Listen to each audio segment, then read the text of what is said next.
Bonjour à tous, nouvelle vidéo et première vidéo pour ce début d'année 2025. Un début d'année qui, normalement, traditionnellement, rime avec rallye des small caps. Parce que, comme à l'accoutumée, on a l'habitude de voir en fait les small décalés à partir du 20 décembre et ceci tout le mois de janvier et même parfois début février. Donc, à suivre tout ça de très près. Et parmi les premières valeurs qui décalent, eh bien, la première, c'est Ipango, et ce n'est pas une surprise puisque j'avais notamment dit à mes lecteurs abonnés que je revenais sur Ipango fin novembre, on était à 0,07, et que je revenais sur la valeur pour viser toujours ce gap à 0,60, 0,1690 qui a été touché et validé aujourd'hui. Donc jackpot puisque c'est un nouveau aller-retour, enfin un nouvel aller-retour gagnant pour ceux qui sont sortis de plus de 100%. Rappel, j'avais déjà pris cette hausse en septembre 2024 qui nous avait amené jusqu'à 0,45. Et bien là, de nouveau, j'aurais dit l'exploit de rentrer parfaitement au bon moment. Et bien maintenant, je dirais que Ipango peut tout à fait revenir à 0,20 dans un premier temps. Et pourquoi pas aller rechercher les 0,43. Ça paraîtra compliqué d'aller dépasser les 0,50. Mais pourquoi pas en tout cas déjà revenir dans cette zone et tester. En tout cas, à court terme, nous sommes haussiers puisque nous sommes au-dessus de la moyenne mobile 20 et la moyenne mobile 50 également. Donc, pas de souci. Pour Ipango, c'est du spéculatif, mais c'est du très rémunérateur pour ceux qui savent jouer ces allers-retours. Deuxième valeur sur laquelle je reviens, qui était un peu plus compliqué, un peu plus chaotique, c'est Cacao International. Pourquoi? Parce que j'exprimais mon... fin d'année dernière, j'exprimais un petit peu euh, pas mes inquiétudes, mais mes doutes de voir un cours à cacao à 0,8 et 0,8 n'était pas cher sur Cacao International, 0,7, 0,8 quand on était en avril-mai. Et puis après, le cours a même baissé. Enfin, on est monté en début d'année à 0,16, rappel. Après, on a rebaissé. Et après, on a vraiment baissé en fin d'année à très très bas, à 0,04, alors que cacao devrait logiquement profiter de la hauteur des cours du cacao pour rebondir. Et bien, le rebond s'est enclenché en fin d'année avec un rebond sur 0,04 qui est parti et qui nous amène un rebond de plus de 350% qui nous amène à 0,19 et qui pourrait encore durer un petit peu. Alors la hausse maintenant enfin, le potentiel de hausse est quasi épuisé. Il y a encore peut-être 20-30% de hausse, mais guère plus. Et je pense que le titre est capable d'aller à 0,22, 0,23. Après, il faudra bien entendu voir les résultats, voir si on peut payer plus cher. Mais pour l'instant, en termes de résultats actuels, ça me paraît déjà pas mal. Et donc, Cacao, très clairement, elle est partie. Alors, elle est partie, mais elle a mis du temps avant de partir. Et elle a fait beaucoup de faux départs en 2024. Mais ceux qui ont su patienter, aujourd'hui, en ont pour leur sous, puisqu'ils sont en gain depuis, moi je l'avais donné à 0,08, 0,09. Ils sont en gain de plus de 100-110%. Et maintenant, il faudrait éventuellement mettre un stop win, un stop suiveur. Vous suivez la hausse. Si ça va à 0,22, 0,23, vous larguez tout.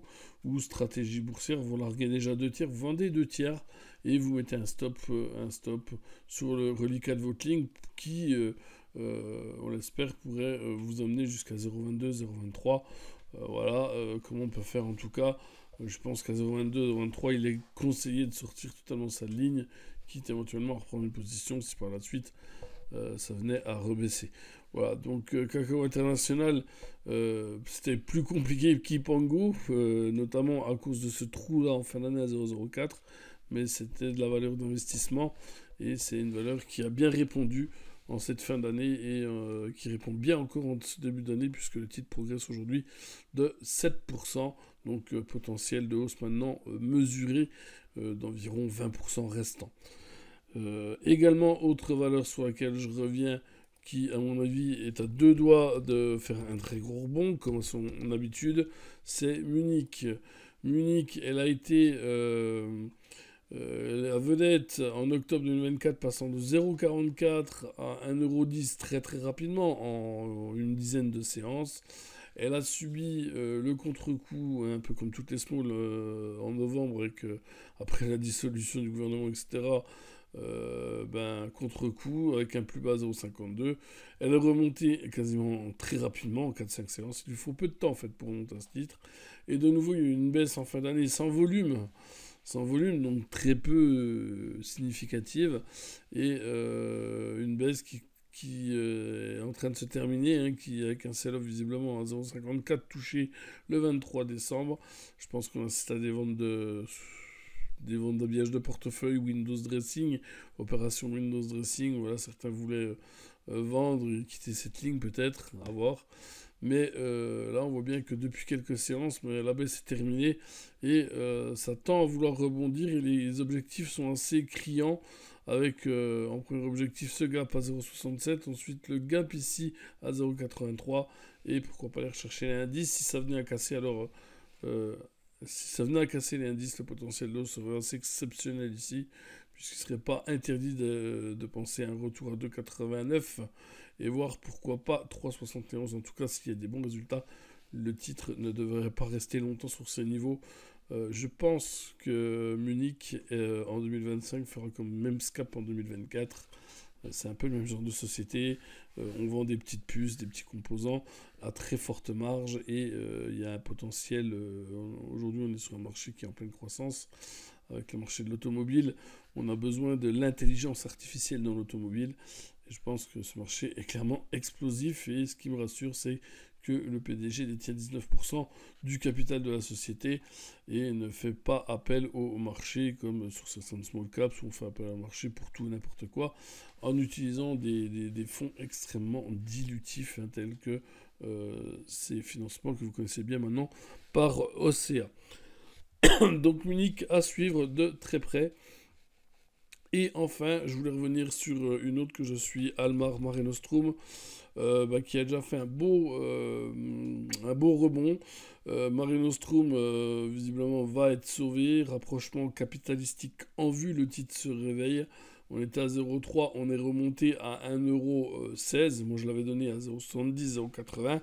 Il y a une possibilité de sortir, mais je pense que le titre va repartir. Là, le titre les trois dernières séances de 2024 ont permis au titre de consolider. Consolidation sans volume, ça veut dire reprise à coup sûr quasiment derrière. On est venu aujourd'hui fermer le gap à 0,80. Je pense que le titre peut repartir avec un gros rebond encore en gestation. Et pourquoi pas cette fois-ci aller chercher les 1,30, les casser.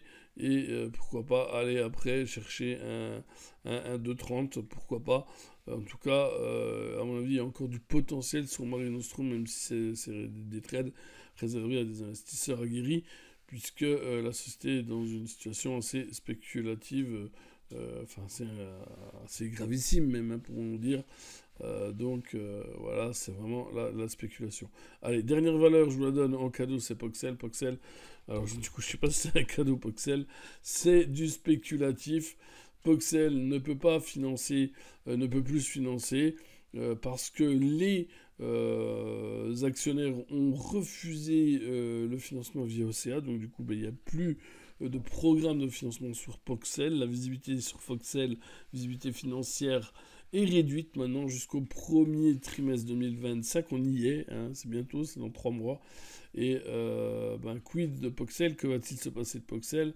Moi, je parie qu'il y a des prédateurs qui vont arriver, en tout cas sur ce dossier, parce que il y a de la NASH en phase 3, il y a du diabète également, avec des autorisations, des demandes d'enregistrement au Japon, en Asie, des marchés colossaux. Donc même si Poxel ne vaut plus que 7 millions d'euros, et même si le marché price une faillite du groupe, je pense qu'on peut assister à l'arrivée de prédateurs sur Poxel.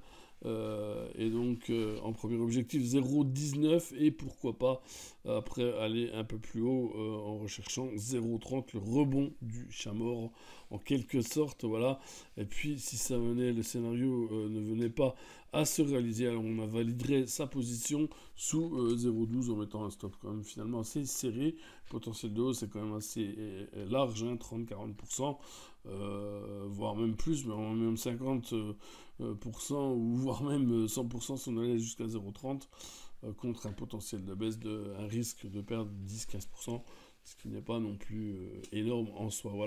Voilà donc des valeurs Kakao, Ipango, Munich, Moreno Strum, Poxel, des valeurs, à mon avis, qui sont, à mon sens, très explosives et qui sont à surveiller dès ce début d'année. Voilà, si vous voulez plus d'informations, n'hésitez pas à vous enregistrer, à vous inscrire, à vous abonner sur le site SCT, www.smallcapstrading.fr. Je serai ravi, bien entendu, de répondre à toutes vos questions. Je suis joignable par mail. Et si vous voulez discuter, converser, vous avez des questions, n'hésitez pas, vous pouvez me les poser directement donc sur mon mail ou alors par internet, par les réseaux sociaux. Voilà, je vous remercie pour votre confiance et encore une fois, je vous souhaite une très bonne année 2025 à tous et surtout de bonnes plus-values sur le marché Small et Mid Caps. Ciao, ciao, bye bye.